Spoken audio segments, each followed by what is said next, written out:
¿De qué manera tres ensayos para una teoría sexual puede estar presente en el trabajo terapéutico? Bueno, vamos a comentarlo. El trabajo de Freud, que tiene tres elementos, como lo podría ser la primera parte, llamada aberraciones sexuales, la segunda se llama sexualidad infantil, y la tercera parte pues habla acerca de metamorfosis de pubertad. Son los tres elementos que conforman, o los tres ensayos que conforman la teoría sexual. En realidad, este trabajo de Sigmund Freud es muy importante, al menos lo puedo comentar desde mi perspectiva como terapeuta que trabaja con apoyo teórico práctico en esta teoría, puesto que nos están mencionando diferentes aspectos que realmente, a pesar de que se ha evolucionado en la parte psicoanalítica, pues tenemos varios elementos. Entonces, aquí, por ejemplo, en la primera parte de aberraciones sexuales, o en el primer ensayo que habla de aberraciones sexuales, nos está mencionando varias cosas. Por ejemplo, una de ellas es que él, Sigmund Freud, a partir del método que ha implementado, que se llama método catártico, es decir, lo que él ha encontrado en proceso terapéutico o de análisis, como le llaman, desde su teoría, ha encontrado varias cosas, y son, por ejemplo, la presencia de mecanismos de defensa. Nos habla de la fijación, de la regresión, sublimación. También nos está hablando acerca del proceso ambivalente, los opuestos. Nos vuelve a marcar el asunto de la importancia de las pulsiones. Y aquí señala el concepto neurosis, aclarando que neurosis como concepto es utilizado de diferente manera en la teoría psicoanalítica. Hay diferentes tipos de neurosis y para ello nos podemos apoyar en identificar en qué año lo está mencionando y además a qué se refiere. Por ejemplo, si hablara de neurosis con la que se presenta un paciente, es aquella afectación que tiene un conflicto emocional, y podemos encontrar diferentes tipos de neurosis. Por ejemplo, neurosis eh, esquizofrénica, neurosis, eh, qué sé yo, hebefrénica. Son diferentes tipos de neurosis. Pero incluso cuando ya estamos trabajando, Freud habla de la parte del terapeuta, del analista, puede hablar de neurosis de transferencia, es decir, aquellos conflictos que de alguna manera puede identificar el mismo analista en el analista mismo, ¿no? Dicho más claro, que nos podemos identificar con ello. Entonces, parte de lo que está mencionando en esta primera sección de aberraciones sexuales es que si hablamos de que hay una situación de goce o de disfrute que maneja en el tercer ensayo, eso se puede llamar aberración debido a que no va conducido a la reproducción. Es una cuestión que enfatiza bastante y menciona. Si habláramos de que el, la actividad sexual condujera a la reproducción, pues podríamos decir que no son aberraciones. Es, ojo, nada más una cuestión conceptual, no porque él lo crea en sí. Él de hecho no lo cree. Él aclara en este primer ensayo acerca de cómo podemos ser ambivalentes. Les decía, habla acerca de las pulsiones, nos habla de las pulsiones de vida y de muerte, nos habla de los órganos con doble función, o con esta parte un tanto simbólica que puede quedarse, digamos, como fijada, o que puede tener nuestra mente a través de ciertas zonas de nuestro cuerpo. Nosotros lo podemos ver en la práctica terapéutica actual, por ejemplo, con cuestiones como nuestras zonas erógenas, los órganos con doble función, a eso se refiere. Es decir, no me había dado cuenta que aquí parecía un corazón.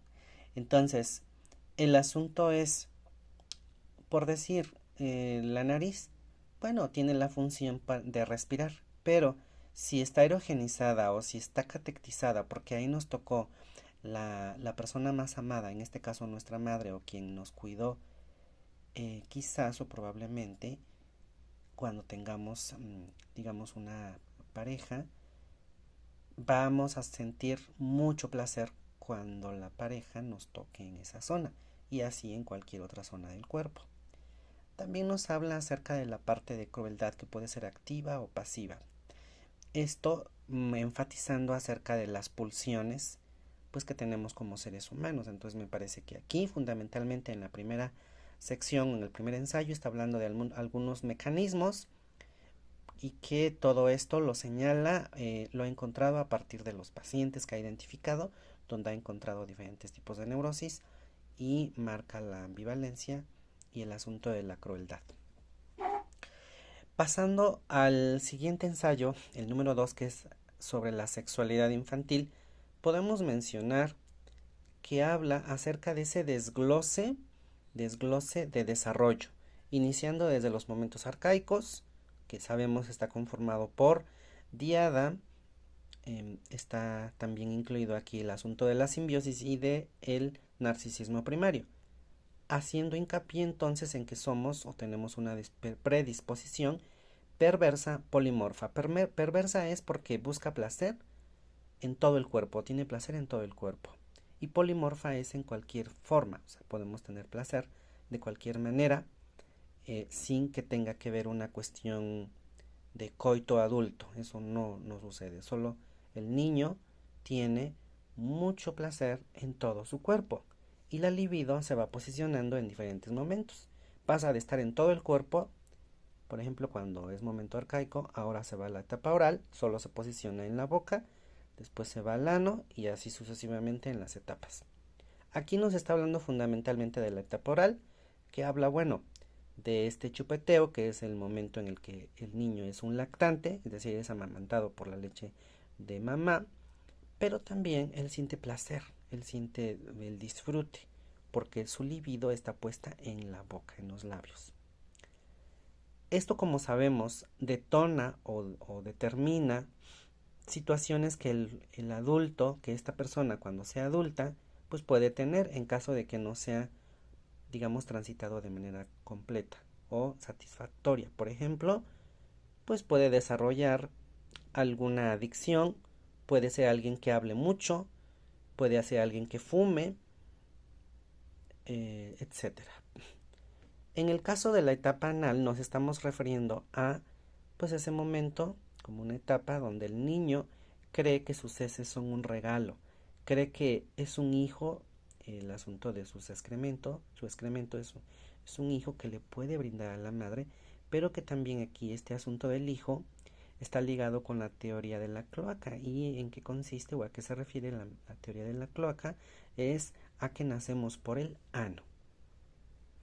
Digamos que esto está presente de qué manera. Bueno, pues está sumamente actual en hoy en el 2025, que es cuando estoy haciendo este video, porque lo podemos ver en los pacientes. Es decir, a lo mejor no fueron contenidos de manera suficiente por sus cuidadores, sobre todo por la función materna, y entonces va a tener problemáticas que podrían desestructurarlo o desestructurarla, o que tienen a la persona en algunos asuntos de dependencia. Dependencia a las compras, dependencia a su pareja, dependencia hacia algunas sustancias, al alcohol, qué sé yo, al sexo, no sabemos, ¿no? En el caso de la etapa anal, pues la persona que no lo transitó de manera completa, pues lógicamente va a desarrollar elementos de control, ¿no? Son las personas que quieren tener todo controlado, todo organizado y que a final de cuentas llega un momento en que no lo tienen organizado, les agobia profundamente el hecho de no tenerlo, ¿no? Son las personas que nos piden pues que les mandemos ubicación para saber dónde estamos, son las personas que dicen que nos quieren, pero que quieren saber exactamente dónde estamos, cómo estamos, quieren saber todo de nosotros. Entonces, el trastorno obsesivo compulsivo pues es muy dado de la etapa anal, ¿no? Sin embargo, tiene su lado positivo. ¿Cuál es? Que son personas o somos personas muy, digamos, exitosas en asuntos, por ejemplo, de tipo laboral, ¿no? Este tipo de personas son muy dadas a llegar a ser coordinadores, son, no sé, jefes de equipo, líderes, directores, gerentes, etcétera, porque pues son personas muy controladoras. En el caso de el ensayo número 3, habla de metamorfosis de pubertad. Entonces, un poco liga y llega un momento en el que pareciera que no se distingue muy bien el ensayo número 1 del ensayo número 3. ¿Por qué? Porque hay un proceso de elección objetal. En la sexualidad infantil, el niño elige a un objeto. En un primer momento, sobre todo en momentos arcaicos, se eligió a sí mismo. Eso sería una parte narcisista. Pero pasa a una elección de objeto, que su primer elemento objeto es la madre, y después tendría que saber que pues quedarse con la madre o el padre sería una parte edípica y patológica. Por lo tanto, perdón, esa elección sabrá aplicarla a personas que son diferentes, a su padre, a su madre, justamente cuando hace el proceso de resolución edípica. Todo eso nos está diciendo aquí. Entonces, habla de elección de objeto. Entonces es el sí mismo, que sería un objeto, digamos, narcisista, o anaclítico, que sería un otro. Lo idóneo y sano es que sería anaclítico, fuera la madre o fuera alguien más que emula a la madre. También nos está hablando acerca de la meta sexual, así como los niños nos marca mucho aquí que tienen un disfrute, un goce de pequeños, que no tendríamos que pensar que es algo adulto, porque en realidad es en el sentido sano de los niños, pues no tiene que ver con esta cuestión coital, situación que sí va ocurriendo y sí va llegando a ese sentido cuando ya estamos en la pubertad, en la adolescencia. Entonces se dice que el niño está preparando para este momento, ¿no? Para una meta sexual. En el caso del niño, pues es solamente un disfrute, pero en el caso quizás del adolescente ya va encaminado más a una cuestión ahora sí coital, justamente porque se está encaminando hacia una posición más adulta. Aquí entonces nos trae rememoración del asunto de la escena primaria, el cómo los niños identifican o entienden, significan a la escena primaria, si es que la observan, es decir, que observen a los padres teniendo relaciones sexuales, que si está muy pequeño y no lo ha entendido el niño, puede creer que es algo violento. Y que también se pregunta el asunto de llamado enigma de la esfinge, que tiene que ver con la pregunta de dónde vienen los niños. ¿Qué tiene que ver este asunto del tercer ensayo en la vida, digamos, de un paciente ahora en el 2025, en el trabajo terapéutico de análisis? Pues tiene que ver con vincular si nuestro paciente es elección objetal anaclítica o narcisista, si tiene algún tipo de perversión, es decir, alguna fijación. Por ejemplo, son personas que sean voyeristas, exhibicionistas, qué sé yo, alguna cuestión eh, fuera de, digamos, de un contacto sexual corporal, vamos a llamar encaminado al coito, ¿no? Y también tiene que ver con el asunto de cómo significó la escena primaria, es decir, entendió que era violento porque es probable que también él o ella lo quieran reproducir con cierto nivel de violencia o en un elemento que esté incluido con lo que hayan observado, a lo mejor gritos, a lo mejor palabras, etcétera. Me parece entonces que en algún momento dado quizás hablar del texto Tres ensayos para una teoría sexual nos podría hacer creer que solo es un texto muy viejo y que no tiene gran importancia. Sin embargo, Freud en este texto, desde mi perspectiva, nos está haciendo aclaración o énfasis en algunos aspectos que podemos encontrar hoy en pacientes, pero también que podemos identificar elementos teóricos que nos van a permitir tener mayor comprensión de otros textos que él nos presenta dentro de sus obras completas.